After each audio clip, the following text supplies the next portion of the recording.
The Texas primary is set for March 5th, and early voting starts in exactly 1 week, February 20th. And one of the races people will have a close eye on is the Democratic primary for Senate. The winner there will face Republican Senator Ted Cruz.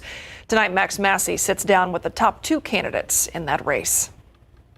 And that I've served in Congress in a way that shows that you can bring folks together from all different walks of life. For me, everything kind of changed in Uvalde.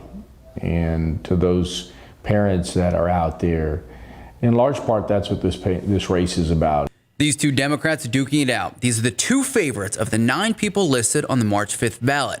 They're fighting to see who will take on Ted Cruz in November. I feel really strongly that we can't afford 6 more years of Ted Cruz. Colin Allred is a former voting rights attorney. He currently serves in the United States House of Representatives. I think most folks go to work every single day with folks who they disagree with.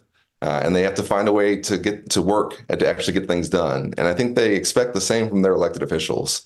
And Roland Gutierrez, he's an immigration attorney and a current Texas state senator. So far as, electability and winning, the guy that got us closest was a guy named Beto O'Rourke.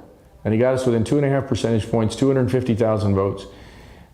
And he was a progressive, as am I. There are a lot of topics that Texans are concerned with, especially when it comes to the border. It's an issue that each Democrat has a different proposal for, which is a point of contention. I know that the border is in crisis and that our immigration system is broken. I've signed on and working on legislation with Veronica Escobar called the Dignity Act. That's bipartisan. That's a comprehensive reform that would secure our border. The Dignity Act is an extensive proposal that in part not only has various paths to citizenship, asylum reform, and visa reform, but it also consists of more funding for border security, including a clause that states requirements for CBP to construct and deploy enhanced barriers where it is most effective and beneficial to establishing an operational advantage at the border. Not this madness that they're talking about right now, not their so-called Dignity Act, which I call the Indignity Act.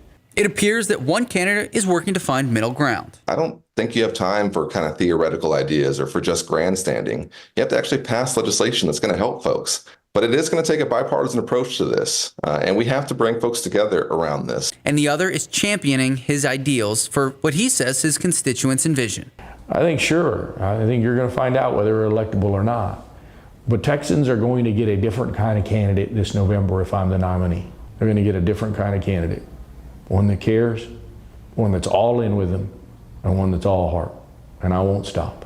Regardless of the differences, both candidates telling me they are fighting fair. They are optimistic, and no matter who wins the primary, they will support the primary winner come November. Max Massey, KSAT 12 News.